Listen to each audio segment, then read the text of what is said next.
Após a morte dos apóstolos, o evangelho já havia se espalhado por toda parte.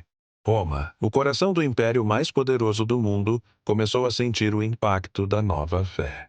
Homens e mulheres, ricos e pobres, livres e escravos, todos se uniam sob o mesmo nome: Jesus Cristo. E essa união assustava os imperadores. Roma não compreendia aquele povo diferente. Eles se recusavam a adorar os deuses pagãos e a prestar culto ao imperador. Enquanto os templos de mármore ecoavam cânticos a Júpiter e Vênus, os cristãos se reuniam em silêncio, nas sombras, orando em nome do Deus invisível. Para o império, isso era rebeldia. Para o céu, era fidelidade. A era das perseguições.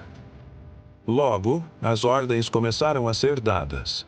Soldados batiam as portas durante a noite, levando famílias inteiras para as prisões. Nas ruas, cruzes se multiplicavam. Muitos eram jogados às feras no Coliseu, diante de multidões que gritavam por sangue. Outros eram queimados vivos em praças públicas, servindo de tochas humanas para iluminar os jardins dos imperadores. Mas, enquanto o fogo consumia seus corpos, de seus lábios saíam palavras que o mundo jamais esqueceu: Pai, perdoa-lhes, porque não sabem o que fazem. O sangue dos mártires se tornou semente. Quanto mais cristãos morriam, mais pessoas se convertiam. Homens que assistiam às execuções voltavam para casa com o coração tocado. E à noite, buscavam secretamente os seguidores do caminho, pedindo para conhecer aquele Jesus por quem tantos morriam com tanto amor e paz. As catacumbas de Roma. Debaixo das ruas da cidade, existia um mundo secreto. Labirintos escuros, frios, úmidos, as catacumbas. Ali, nas profundezas da terra, os cristãos se reuniam em silêncio, carregando tochas e pergaminhos. Oravam, cantavam baixinho e celebravam a ceia do Senhor com pão e vinho escondidos em potes de barro. Nas paredes desenhavam símbolos: o peixe, a cruz, a pomba, sinais secretos da fé. Era ali, entre túmulos e ossos, que o Evangelho seguia vivo. E, mesmo debaixo da terra, a luz de Cristo brilhava mais forte do que todas as lâmpadas de Roma. O milagre do império. Os anos se passaram. Mais e mais mártires entregavam suas vidas. Mas então, algo aconteceu que ninguém esperava. O imperador Constantino, ao se preparar para uma grande batalha, teve uma visão no céu. Uma cruz luminosa e as palavras: com este sinal vencerás. Ele venceu a guerra e o império inteiro testemunhou. Constantino declarou liberdade aos cristãos. As perseguições cessaram. Templos começaram a ser construídos. A cruz, que antes era símbolo de vergonha e dor, tornou-se símbolo de vitória e fé. O império que tentou destruir o Evangelho, agora se curvava diante dele.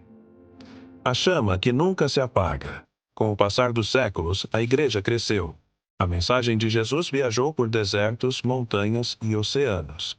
Missionários levaram a palavra até os lugares mais distantes da terra. Reis, sábios e camponeses ouviram falar daquele carpinteiro de Nazaré que venceu a morte.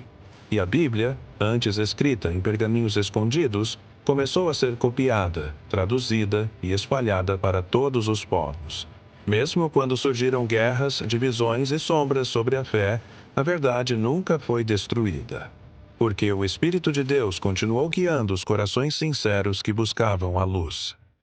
A promessa ainda vive. E assim, a chama da igreja primitiva continua acesa até hoje. Cada oração feita em segredo, cada louvor cantado em meio à dor, cada lágrima derramada pelos que creram, tudo isso ecoa na eternidade. Pois a fé dos primeiros cristãos foi o alicerce sobre o qual se ergueu o cristianismo que conhecemos. O mundo mudou, os impérios caíram, mas a mensagem continua a mesma.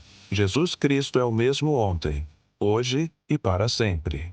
E ele voltará, como prometeu, com poder, glória e justiça, para buscar os que guardaram a fé, mesmo nas sombras do mundo.